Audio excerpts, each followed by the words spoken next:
Recebam meus cumprimentos. Apresento-me. Eu sou Ney Vilela, sou doutor em História Social pela PUC de São Paulo e mestre em Comunicação Midiática pela Unesp da cidade de Bauru. O tema das conversas que iniciamos hoje é política, como funciona? O tema surgiu de um pedido de vários dos meus ex-alunos e de alguns amigos. Eles pediam para que eu conversasse a respeito de política. E também surgiu de um desafio da minha prima, a Mari Franci Silva Dias, que mora no Mato Grosso do Sul. Bom, já que nós vamos conversar sobre política e essa conversa vai se estender em várias reuniões nossas, tá? Eu vou começar bem do comecinho. Imaginem o início da humanidade, o alvorecer da espécie humana. Nessa época, não havia acumulação de riquezas. Os seres humanos viviam da caça e da coleta, e o que eles consumiam precisava ser reposto logo a seguir. Nessa época em que não havia acumulação de riquezas, não havia também a necessidade de se buscar algum tipo de consenso na hora de organizar a liderança do grupo. Essa liderança, ela ocorria sem a necessidade de processos de negociação. As coisas começam a mudar quando nós chegamos à agricultura. Com a agricultura, seres humanos podem, sim, acumular riquezas. E com a agricultura surge a propriedade privada. Bom, se nós temos propriedade privada, nós vamos ter seres que estão preocupados em garantir o exercício dessa propriedade. E para fazer isso, há a necessidade do surgimento de um corpo de policiais, de soldados, que vão garantir a propriedade. A acumulação de riquezas na agricultura subentende também a possibilidade de se utilizar de trabalho escravo. E mais uma vez, para se conseguir essa mão de obra escrava e para garantir que essa mão de obra escrava siga trabalhando, há de novo a necessidade dos soldados. Soldados precisam ser pagos. Então, existe nesse momento a necessidade também de se organizar alguma estrutura que permita carrear recursos para pagar os soldados. Quem é que vai centralizar esse pagamento de soldados? Quem é que centralizará a arrecadação de recursos? Surge aí o Estado.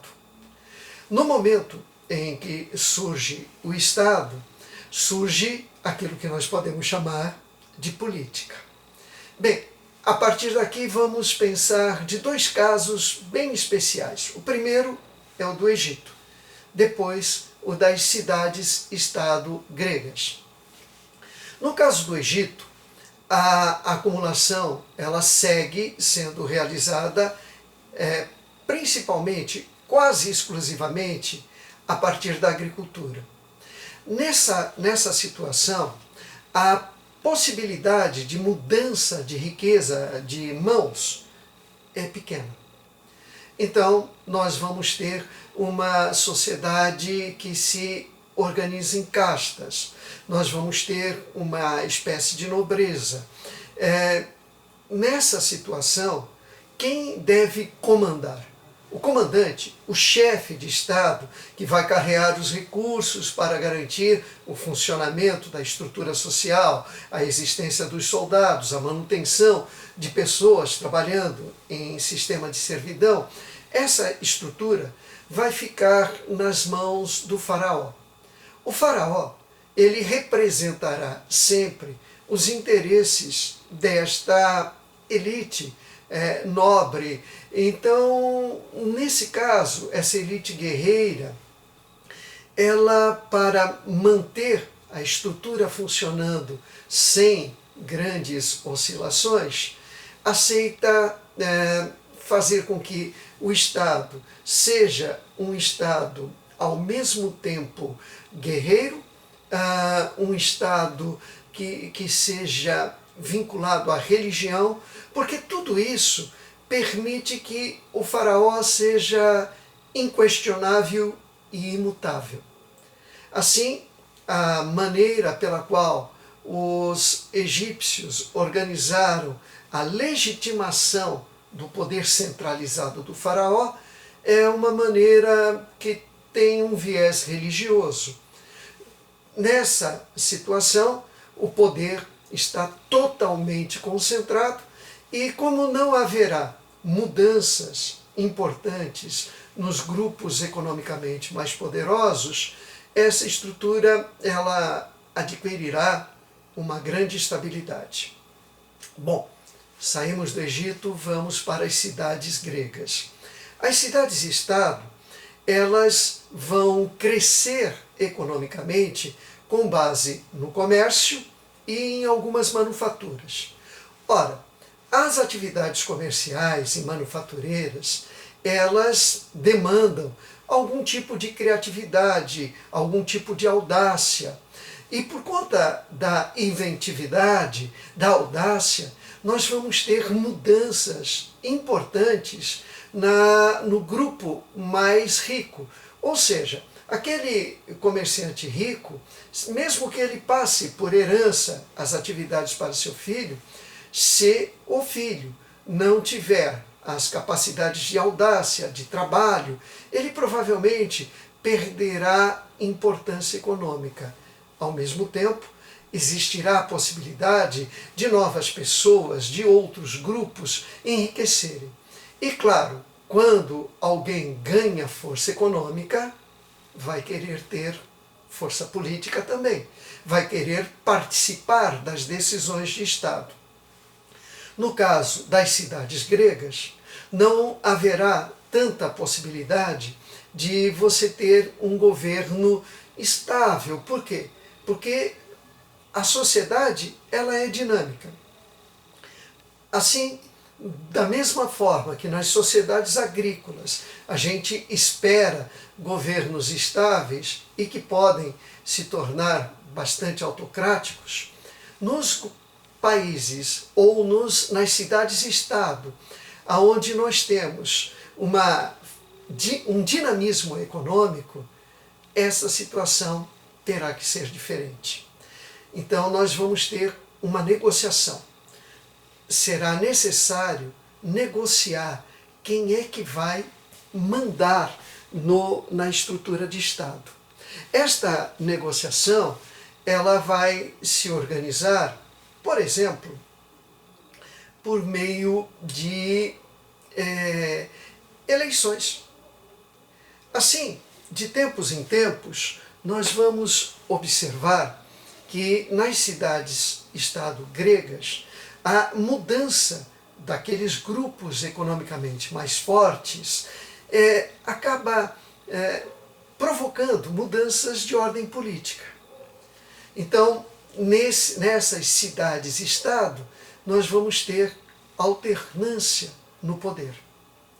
E a legitimação vai se dar através da anuência dos cidadãos prestantes, daquelas pessoas que realmente têm recursos. Desta forma, a democracia grega ela não é tão democrática assim. A democracia grega é democracia, sim, entre os cidadãos prestantes, não participando delas nas cidades gregas, nem os estrangeiros, os chamados metecos, e muito menos os escravos. Também não participam as mulheres. Nesta situação, dentro do ambiente democrático, a bem da verdade, uma parcela que nunca ultrapassou 15% da população é que, de fato, podia interferir nas decisões políticas.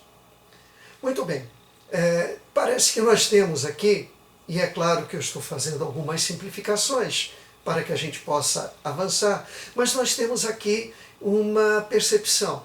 Sociedades estáveis, que não se transformam economicamente, tendem a possuir governos igualmente estáveis. E estes governos, eles acabam sendo legitimados ou por questões de tradição, de família, de casta social ou de religião. Já nas coletividades onde existe um dinamismo econômico, a tendência é que nós tenhamos um poder político que também se modifique à medida em que há modificações na economia.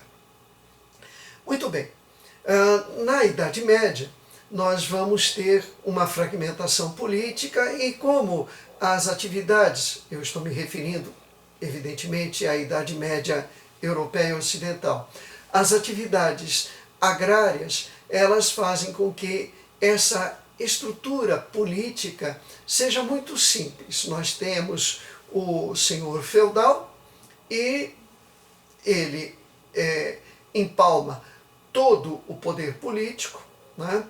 E legitimando isso e convivendo harmoniosamente com essa estrutura fragmentada, nós temos uma igreja, a igreja que vai, de uma maneira bastante forte, dominar a esfera da cultura, a esfera das relações sociais como um todo.